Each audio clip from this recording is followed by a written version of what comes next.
It's Saturday morning. I'm in Gambia now, in the city called Banjul. And we just spent a night at a small hotel here in the city. And in a few minutes, our taxi will come and pick us up and take us to the place where we're going to spend New Year's Eve. It's down by the river, and we're going sailing, and we're going exploring the area, and it's going to be fantastic. My name is Palabo. This is the Radio Vagabond podcast. If you have any question to ask, you're welcome. And enjoy your boat trips. Meet Palabo, a digital nomad from Denmark on an epic journey around the world. My name is Palabo, and I'm a long-time radio producer. In 2013, I started planning to become a digital nomad and a full-time traveler. 3 years later, I had sold my house, my car, and all my furniture. And in July 2016, I set out on a quest to visit every country in the world. In this podcast, I'm taking you along on my journey. And I'm sharing my ups and downs and let you listen in to conversations with some interesting people I meet along the way.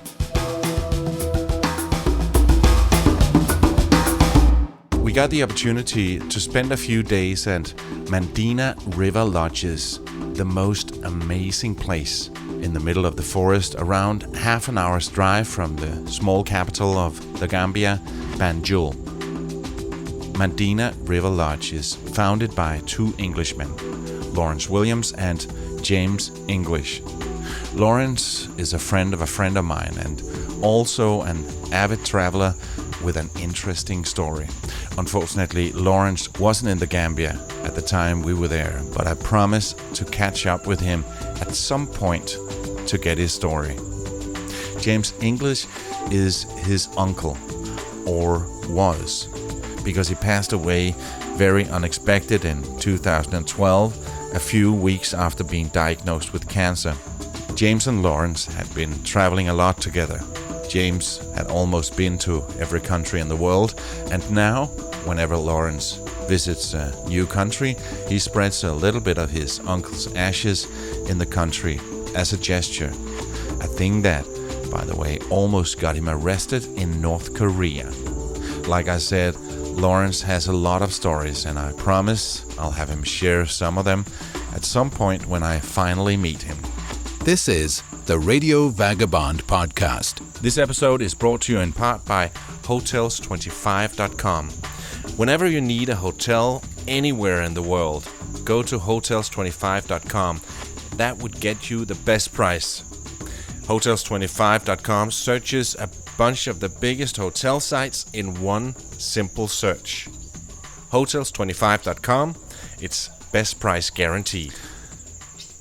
It's Sunday morning here in Gambia, and it's New Year's Eve's day. It's a little before 8 o'clock in the morning, and we're here at Mandina River Lodge, and it is just so amazing. It is so beautiful and so calm and so quiet, besides all the animals that you can hear. I'm on the front porch of the lodge that we're staying in, and it's a beautiful little house. There's a terrace on the rooftop where you can sit and have a nice view of the forest, and the room itself, it has a very nice bed with mosquito nets in the middle, and also a few more beds, and it's got an outdoor shower, and it is beautiful. The whole complex is also gorgeous with small pathways through the forest, and the river is like 20 yards away from me right now, and it's got a swimming pool, it's got a very nice restaurant area, and everything is located in the middle of nowhere, right in the middle of the forest here in Gambia. We came here yesterday. We agreed with the taxi that brought us to the hotel yesterday that he should pick us up and drive us here. It's around 20 miles out here or something like that. And I asked him for a price, and he said, "I need to think of that." And when we got here, we got into the taxi, which was a mistake. Before agreeing on a price, you should always agree on a price before getting into a taxi. And before going here, we were going to be visiting a AfriCell shop to get a local SIM card because there's no Wi-Fi out here, and to be just a little bit connected. So then I asked him how much is it to drive us out there, and he said 3,500, and I wasn't sure what he meant because 3,500 of the local money is around $73, and that is totally way too much. Normally, it's much cheaper to drive through with a taxi in this part of the world. So I said 1,500, which is $31, and when we stopped, we agreed that 1,000 would be more reasonable, which is around $21, and he didn't really care much for that, and said no, it's not enough, and I need to buy gas and all that. So we agreed on 1,200, which is probably way too much to drive us here. It's about an hour's work for him, and that's normally too much. It's not so much about the money. It's more like we don't like to pay tourist price on principle, and for us it was a fair price. It's much cheaper than in our part of the world, but we don't like to be just doubling, tripling, or paying much more than the locals when we do something like driving in a taxi. So. But we ended up paying him that, and then we got here, and it was just so beautiful. We started by sitting down with one of the locals, Noah, and he gave us a briefing on the whole place and what was going to happen. So as now, I don't know what you want to have a drink, a juice, a soft drink, or a beer. Juice would be nice. Juice, yeah. Winter. Beer would be good for me. Hot. Because you said you're cold, is it? Are you hot? Just cool it down. They welcome drink the juice and a beer. But for now, after your drink, we'll take you to your lodge. You will see your guide who normally take people to the desert canoe rides and a forest walk. No problem. So, and the guide also will give you more information about any other trips we do have here. Normally, you're going to Jungle 1. That's the other side of it. And in the room you have towels which have a strap lines. That's our mainly for the food when you come in.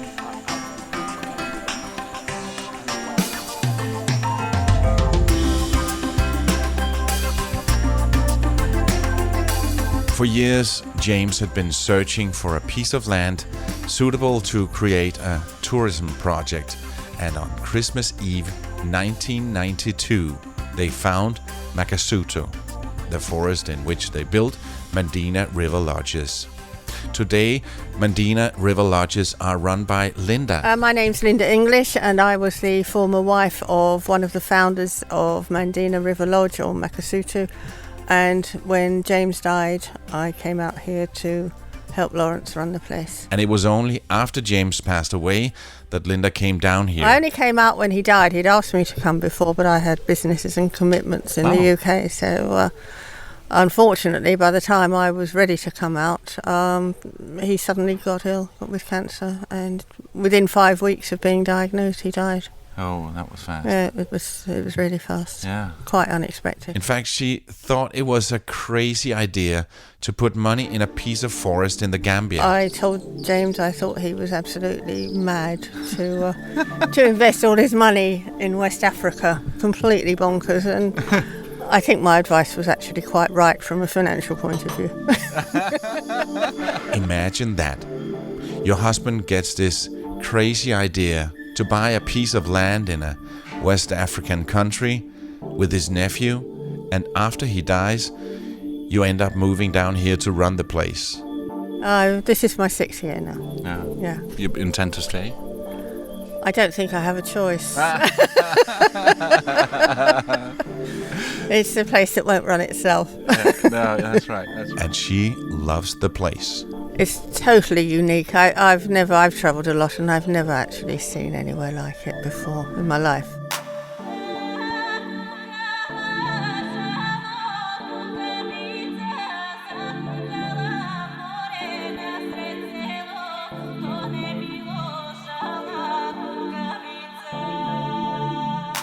Makasuto is a tropical 1,000-acre reserve encompassing 5 different ecosystems. We're based in a forest. The forest wasn't even there. It had all been cut down when James found it. And he and Lawrence replanted it all. And then the wildlife came back. 15,000 trees were planted over the next few years. And the wildlife came back. And they did deals with various local communities. And it's now classed as a conservation area. They have to protect the forest. Oh. And that was the real reason for doing it. Yeah. Now the wildlife is plentiful with many bird species, monitor lizards, baboon, vervet and red colobus monkeys, and the occasional crocodile, and even the odd mongoose can be spotted by the riverbanks. So when we're walking in the forest, it's good to have spray on. Yeah. We always start to advise people, to put on mosquito repellents or anti. Yeah, we bought some 2 days ago. Oh right, okay. So anytime you're just going out for a walk, just apply in case. You never know. In the afternoon, we were invited to go for a walk through the forest with a local guide. And he's dressed in green and khaki with a monocular around his neck, ready for bird watching. I'm Amadou. My surname is Bojang. I work since 1994 with James and Lawrence. When they came 1992, and the first day start is called base camp. Yeah. And from here, the base camp take you about 10 minutes walk. Makasuto means sacred forest in the local language Mandinka. And James and Lauren started it both as an ecological project and a place for people to come and learn about the local culture and people. And my job is here only for tour guiding, bird watching, or taking tourists to the forest. Yeah. Give them more experience and and you look like a tour guide. You have a binoculars around your neck and I have binoculars for anything, anybody, just interested for doing bird watching, because we do a lot. Yeah. So where are you taking us now? Now we're going to base camp to show you there the first place they found. Then from there we walk to the culture center just to look how, because Makasuto is big. If you say Makasuto, it's general, including base camp, Mandina, Baobab. And we have big forest. Yeah. So we took around to see how these people started here, to see what's happened. So what kind of animals are in this forest? Yeah, anyway, because this forest is a small forest, because now we have only monkeys, the green monkeys, and the baboons, we call them Gina baboons. And now we have potash monkeys, and you see them in the woodlands. And now we have marsh mongoose. You can see mangoes and squirrels, because it's a small forest. We don't have these large animals like tigers, hyenas, lions, Yeah, this is the only one we have in the forest. Yeah. And the birds, James and Lauren spent the first 7 years living in tents on the land with no running water or electricity. Just the two of them, yes. I mean, James he would never stop travelling. No. That's one of the reasons I think we'd been parted for a long time, but he just couldn't. He had itchy feet. We travelled a lot together, but at one stage I thought, I'm never going to get anywhere. Just keep moving around. They did this really to understand the land and the environment, which is why you really notice the attention to detail that has gone into the design and the construction. Do you know the tree? I don't know the tree. It's a very important tree in the Gambia, because they are oldest tree. This is why if you travel so many countries in the village, the up countries, if you want to the forest or like a woodlands, if you see baba tree like a circle, so many of them, the settlement about 300 years, people settle there. Because the problem is they use the leaves, the fruits and the bark is all important. Because the leaves, ladies take on home, pound it, mix with couscous, can have nice flavor to eat. Really? Yeah. And the fruits, we make cream of tartar or baba juice. Yeah, because if you open inside, it's white. And if you peel it, our grandparents, they used that rope. Now, people have cattle, just to keep them at home. Yeah. But we cannot use like wood. Only the maybe. Okay, the wood is not good people don't use wood, But they are old industry, because now, in the winter, the leaves come down. In the summer, the leaves come back. Because if we are far from the tree, you see, oh, there's a dead tree. Well, it's not, because all the leaves come down because of the wind. He just, for all the places he went to, he just loved Gambia. He kept coming back looking for somewhere. Yeah. It was the third visit to Gambia. They went up one side of the river and back down the other. And he knew it as soon as he found base camp. The initial idea was to build a small backpackers lodge, but after many nights sitting around the campfire, they decided to try and help reforest the area and eventually open the site as a cultural reserve, highlighting how the local people live and also encourage the return of the wildlife in the area. It was opened as a day park, first of all. Okay. So to bring visitors into Makasutu, to show them the wildlife with guides, take them on canoe trips. And the lodge itself was started just with the stilted lodge, and then it grew organically, and then the floating lodges, then the jungle lodges and mangrove lodge, but it's still only got 9. One thing led to another, and instead of a small backpackers lodge, they decided to develop a 5-star eco lodge like no other in West Africa. Construction began in 2000 with as many as 150 people working on the swimming pool alone. Due to the standard of the carpentry, the lodges were very time-consuming to produce. However, the finished result is impressive, with a total of 9 lodges being completed over several years with different designs, both on and off the water. And apart from the birds singing, it's very quiet and peaceful here.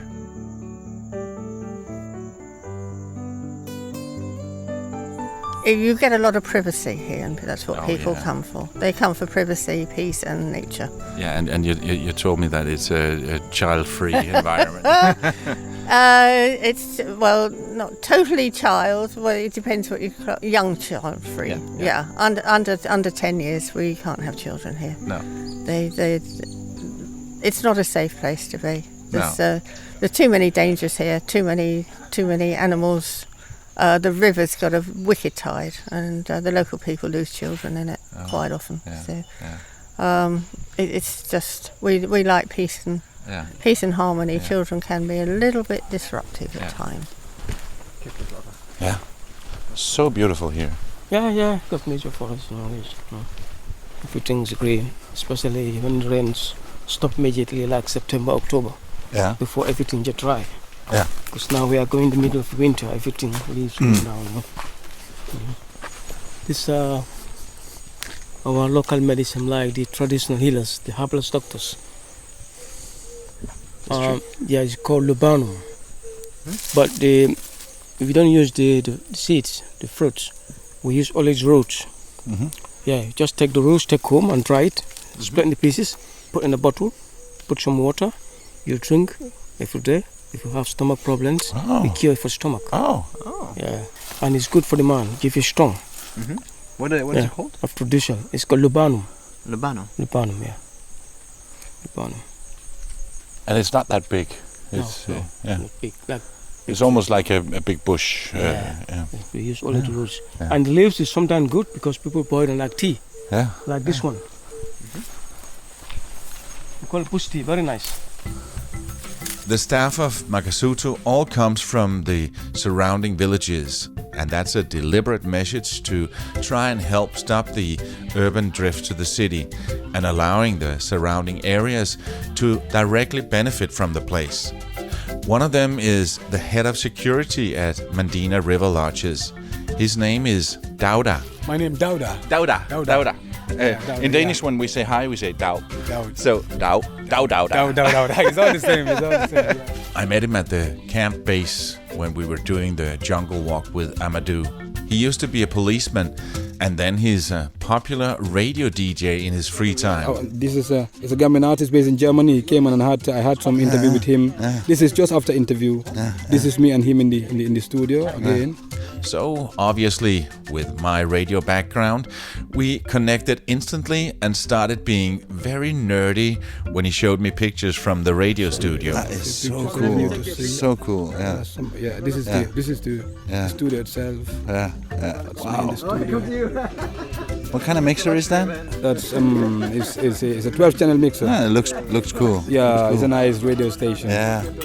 Whenever I get into a studio, because I started up as a DJ. Okay. And I got into all other kinds of...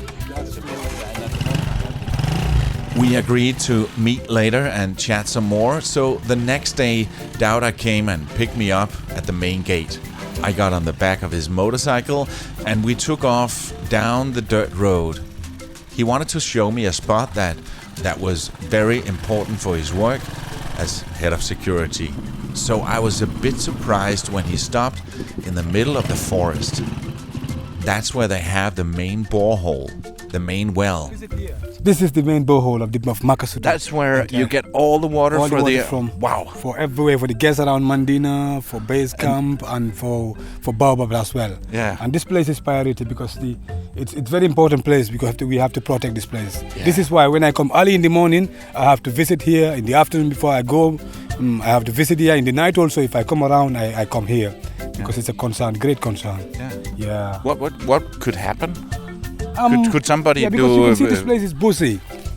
Before I come out here, I realized there used to be thefts. People will come and remove this pump from here. So steal the pump? Yeah, exactly. Yeah. But this is why when I came, it was explained to me from the management. They talked to me about this place, so I make it a priority. Yeah. It's not that big. How deep is it? Do you know this? No, I don't know. Yeah, it was dug long time ago. Yeah. Yeah, long time ago. But a lot of water comes and from baboons there. will come here. Baboons will come here. This is why you can see this place. And you can have a lot of animals that might come here in the night also. They used to leave a small hole for the baboons to come and drink because they are concerned about these baboons also. They put a hole there so that it can flow, water can flow. You can see the irrigation, and baboons and other animals will come and drink. So they actually did that for the baboons. Yes. They're part of it. Yeah. Because they have to drink. You can see if there is no places where they can be provided water for only this place and Baobab. Because if you go to Baobab, you can see there's a place created around the bar. Baboons can come there and drink.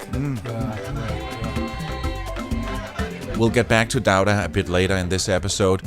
But first, let's go back a few hours to Sunday morning when we got up early to go canoeing on the river. Edward didn't hear his alarm clock, so he was a bit late when I went to meet the guide. Hi. Morning. How are you? I'm good. You sleep well? Yes. That's why So well, I say, I don't know what's happened still now. They're not here. No, but his alarm clock didn't work, so he was a little bit late, and I was waiting for him. Then he said, "Go now and say that I'll be there in 2 minutes." So we're so sorry we're late. No problem. Yeah. It's Gambian time, no worry. Yeah, exactly. That's what we thought. That's what we thought. Now we've been here so long. He said, "Nah, don't worry. It's Gambia time. It's Gambia time." The river is so quiet. Yeah, it's tidy. Oh, Hello, good morning. you're right. Good. Pretty good. Is it safe to bring camera? Yeah. Okay. One seat in the front, one seat at the back. This river is called Mandina Balong. It's tributary to River Gambia. And the river is very rich for fishing. We've got some barracudas, got ladyfish, we have butterfish, catfish, tilapias. And when it's high tide, go for 4 meters, and the low tide is 1 meter.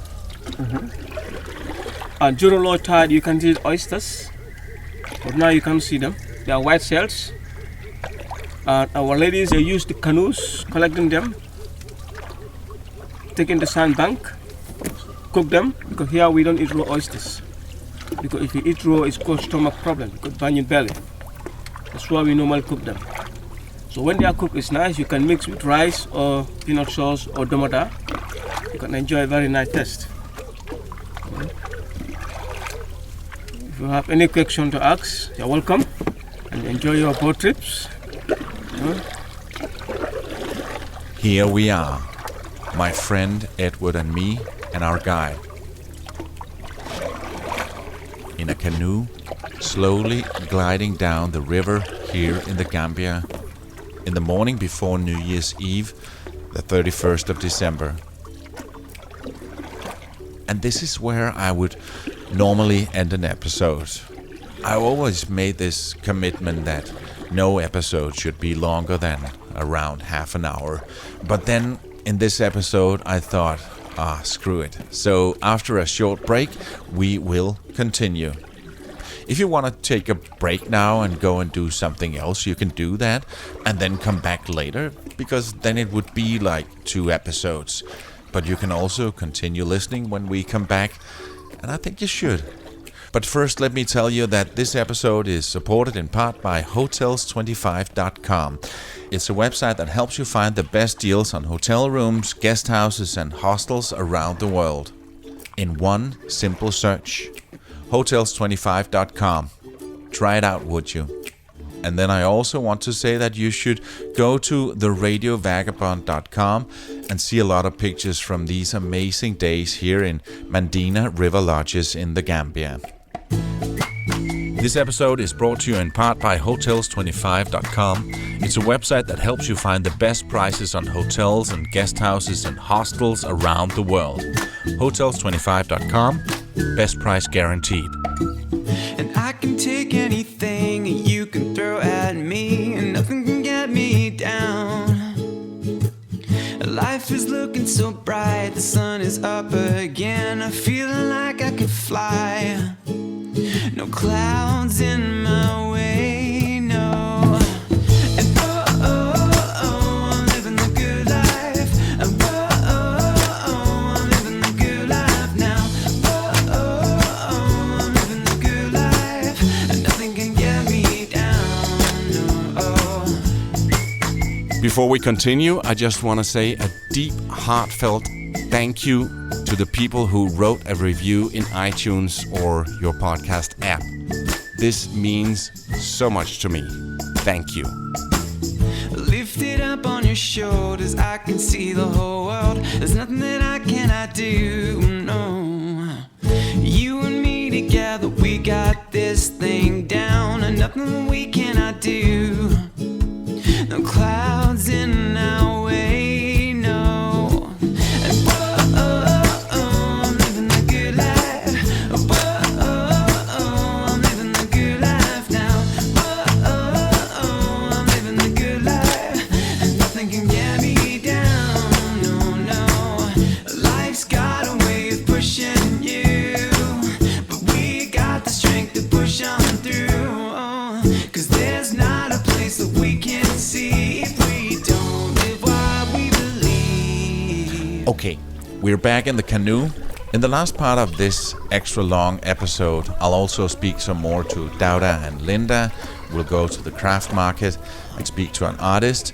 And then we spend the most quiet New Year's Eve I've ever had. And then I leave. Yeah, I said I leave, not we leave. Hear what happens in this second half of this episode.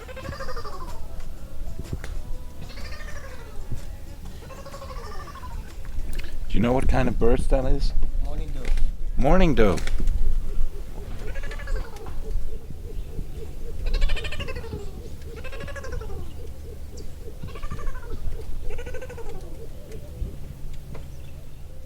Well, back to describing the place. When we entered, we came into an area. The reception has what's it called? A straw roof.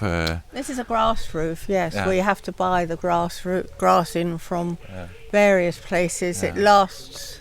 That's lasted very well. Some of them, you see, the crows, nature, the wind, the rains in the rainy season. The wind wreaks havoc with some of these roofs, and every 3 years they have to be either patched or replaced.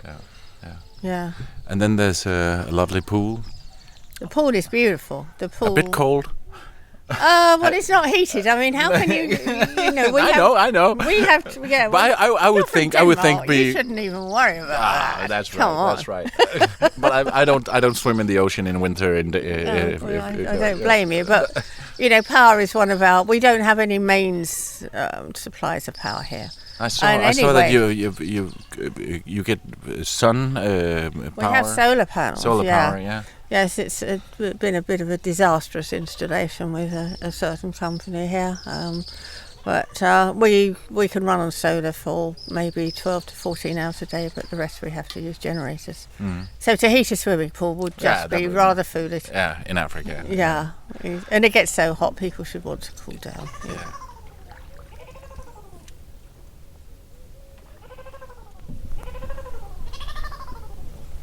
Very easy to open, you see them? Yeah. So when you cook, they open. After gliding down the quiet river, enjoying the scenery, the fresh air and the exotic sounds of the forest, we stepped on land to see some women cooking oysters over an open fire. They let us taste some, and we ended up buying a small bag as a snack to take back to the lodge.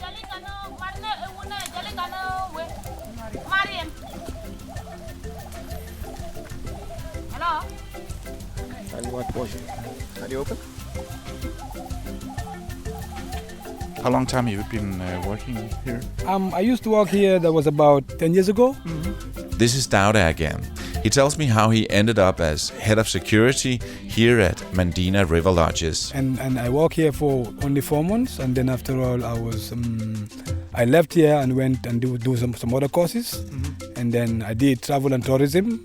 After that, I went to the police. I joined the police. Yeah, I was in the police for 6 years. I just recently, about 2 months, I retired voluntarily, and then I think I can do something else. Yeah. So I was called, I wrote an application to Makasutu, and they said yes. As a chief security, so I'm back to Makasutu again. Oh, that's my whole family. Yeah. And you know a lot of the people here. Yeah, exactly, yes. And then but this time round it's a different thing, because I've been taught about security, so I need a lot about security. You must have learned a lot So from when the I was police. here before, I was a raw civilian. Right now I went and I was in the force for some time, and I come back. And my role as a chief security, I have to be different, and there are so many ethics that are put into me. I have to emphasize them. Yeah. And then you have a thing that you do on Tuesday nights. Yes, I'm a DJ also. I'm a DJ. My DJ name is DJ Water Bantan. Water Bantan, and I control the. Does that mean anything? Water is natural water. Yeah. Water is natural, and then Bantan is from. We say we have a Bantan family, Buju Bantan, Mega Bantan, Staki Bantan, and all the Bantan means lyrics man. Naturally, Bantan means lyrics man. Buju from Buju. That's athletics, like a lyrics, runner. Yeah. Somebody who is lyrical. Yeah. Somebody who's lyrical. You write lyrics. You sing lyrically. Yeah, Bantan is lyrical. But water is lyrical. Lyrical, exactly. Okay. I thought you said athletical. No. Lyrical. Lyrical, yes, lyrical. And I have a program at Paradise Radio, 105.7. It's a digital radio worldwide. You can have it on the internet. Yeah, most of my shows, as I perform, you can get me straight from the internet directly, So my show at Paradise is called Inspired Reggae Sting. I promote both Gambian music and international music. Yeah, especially reggae music of Gambia, and then reggae music outside also. Yeah. It's a very interactive show. I got a lot of callers, a lot of texts, and I love the show. Yeah, and I love being a DJ also. Yeah, man, I love being a DJ. Can I come visit? Of course, you are welcome to my show, Inspired Reggae Thing. We will go. I think we have to go there on Tuesday. Tuesday night is my show, and trust me, Paulo, you have to be there with me. We have to be there with me. You have to come to my show on Tuesday. Please, you have to come there and see the environment there, because this is Gambia, and you pass through many countries around the world, but this is a different country, the Gambia. It's called the Smiling Coast. I'd love to take you up on that invitation. Tuesday night, it's Tuesday night. Deal, man. Yeah, man. How are you? Nice name? Pala. After canoeing, we went to the local craft market. It's right here in the middle of Makasutu Forest, and you really need to know about it in order to find it. This is the craft market. You have the craft market. It's part of Makasutu also. And this is the reception where if guests come from different places, this is where they're going to attend them. Yeah. And then this is where they need to make payments. Yeah. You know, it's cheap. Besides, this is a place where they sponsor local people, they help local people. Yeah. So it's mainly tourists that come here. It's mainly tourists, and also Gambians also come here. Oh, okay. Yeah, Gambians come here.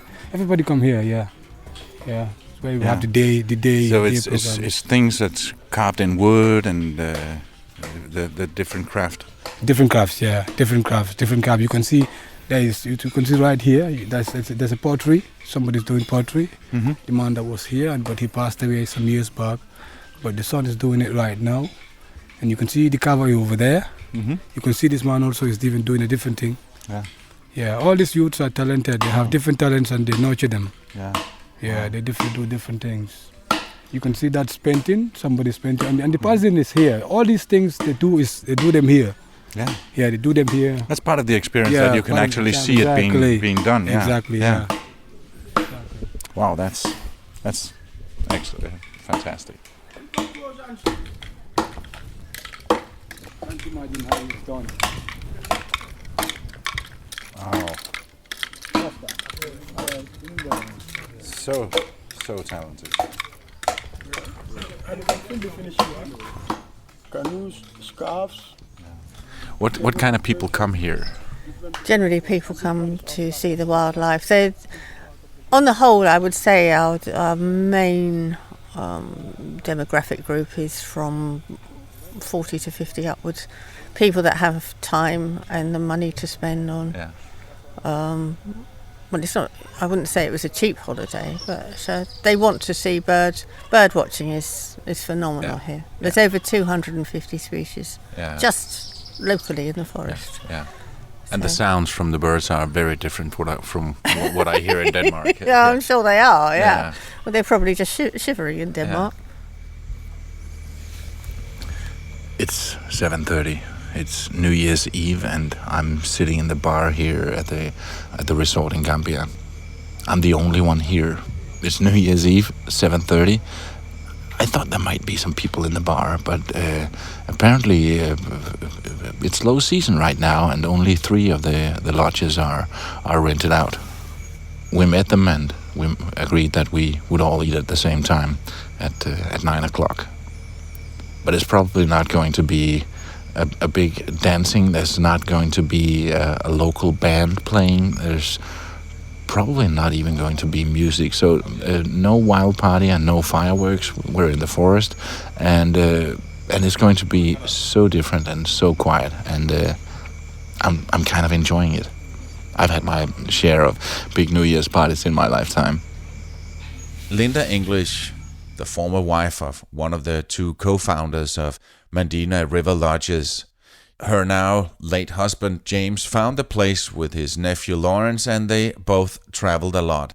And like I briefly mentioned earlier, in some way they both traveled together, even after James died in 2012. James he'd been to all but about 11 countries in the world. I think it was Lawrence first off started. His wish was to put James's ashes in the country he hadn't been to, and then he decided to take it further. Yeah, and Lawrence was in North Korea with a good friend of mine, and I heard the story of him almost getting in trouble there. Yeah, well, they didn't really like him spreading ashes in North Korea. No, I don't know why, but I mean, it's ashes, you know, it's not going to... It's not nuclear dust or anything. They might think so. They might do. Yeah, you never know. Yeah, but Linda, we thoroughly enjoy being here, and it's going to be interesting. A quiet New Year's Eve. I guess here in the forest that we won't see much fireworks. You can't possibly see fireworks here. We set fire to the place. It's like a tinderbox out there. Fireflies, maybe? No, not even that. Not Sorry. even that. Yeah, we weren't expecting this. I don't know what happened this year. As I say, we were full last year, and usually we'd have a dancing troupe in, but there's no band tonight. No, not unless you make your own music. You can try. Yeah, but We're kind of used to that. And the New Year's Eve, on Christmas Eve we were in Dakar and nothing happened. Oh, really? Yeah, so we just made our own Christmas Eve. So that's very different. Because in Gambia it's a national holiday, even though it's 95% Muslim. Yeah. They have Christmas is a holiday. Yeah, and everybody has a party. They talked a little bit about that in Senegal as well. They have both the Christian and the Islamic holidays, so it's holidays all the time. Yeah, well, any excuse for a party. Yeah, exactly. Why exactly. Thank you, Linda. not? My pleasure. This New Year's Eve turned out to be very special and memorable. The group at the other table at dinner was from England, and in between courses of amazing food, we played a quiz game, and after that they started a campfire close to the river. We ended up sitting around the campfire, chatting and singing songs and having the most fantastic New Year's Eve. The next day I booked a hostel for Edward and me in Banjul, but as I was about to leave, Edward said to me, "Guess what, Palle? I like the place so much, so I'm staying." So I went off alone. Time to go back to being a solo traveler. In the next episode, you can find out what happens next. And please let me know what you think of an extra long episode like this. Is it too long, or are you fine with this? You can send me an email on mail@theradiovagabond.com or leave a comment on the official Facebook page, facebook.com/Palle Radio Vagabond. Please join the conversation. This episode was supported in part by Hotels25.com, where you need to go if you want to find the best prices on hotel rooms, guest houses, and hostels around the world. It's Hotels25.com. The Radio Vagabond is a production of Radio Guru, my production company where I teach radio advertising, do talks, and produce branded podcasts. See more about that on radioguru.co.uk. My name is Palle Bo, and I gotta keep moving. See ya.